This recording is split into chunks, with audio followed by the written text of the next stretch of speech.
नमस्कार. तुम्ही पाहत आहात धैर्यशील टाइम्स. राज्यातील लाखो महिलांसाठी एक अतिशय महत्त्वाची आणि दिलासादायक बातमी समोर आली आहे. महिला व बालविकास मंत्री आदिती तटकरे यांनी मोठी घोषणा केली आहे की मुख्यमंत्री माझी लाडकी बहीण योजनेअंतर्गत ई-केवायसी दुरुस्तीची मुदत आता 30 एप्रिलपर्यंत वाढवण्यात आली आहे. याआधी ही अंतिम तारीख होती 31 मार्च.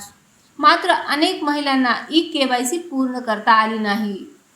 हीच बाब लक्षात घेऊन सरकारने मोठा निर्णय घेत महिलांना आणखी एक संधी दिली आहे. मंत्री आदिती तटकरे यांनी स्पष्ट केलं आहे की ही मुदतवाढ मुख्यमंत्री देवेंद्र फडणवीस, मंत्री एकनाथ शिंदे आणि उपमुख्यमंत्री सुनेत्रा पवार यांच्या सूचनेनुसार देण्यात आली आहे. म्हणजेच ज्या महिलांना ई-केवायसी अद्याप पूर्ण झालेली नाही त्यांच्यासाठी ही शेवटची आणि महत्त्वाची संधी आहे. आता जाणून घेऊया या योजनेबद्दल थोडक्यात. महाराष्ट्र सरकारकडून जुलै 2024 पासून ही योजना सुरू करण्यात आली आहे. या योजनेअंतर्गत पात्र महिलांना दर महिन्याला 1500 रुपये आर्थिक मदत दिली जाते. या योजनेचा उद्देश म्हणजे महिलांना आर्थिकदृष्ट्या सक्षम करणे आणि त्यांच्या जीवनात स्थैर्य निर्माण करणे. महत्त्वाची सूचना अशी आहे की जर तुम्ही अजून ई-केवायसी केली नसेल तर शक्य तितक्या लवकर ती पूर्ण करा.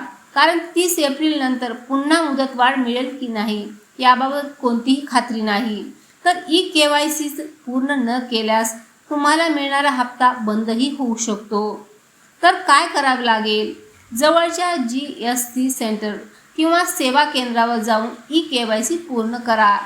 आधार कार्ड आणि आवश्यक कागदपत्रे सोबत ठेवा. वेळ न दवडता लगेच प्रक्रिया पूर्ण करा. तर लाडक्या बहिणींनो, सरकारने दिलेली ही शेवटची संधी वाया जाऊ देऊ नका. ताबडतोब तुमची ई-केवायसी पूर्ण करा आणि योजनेचा लाभ सुरू ठेवा.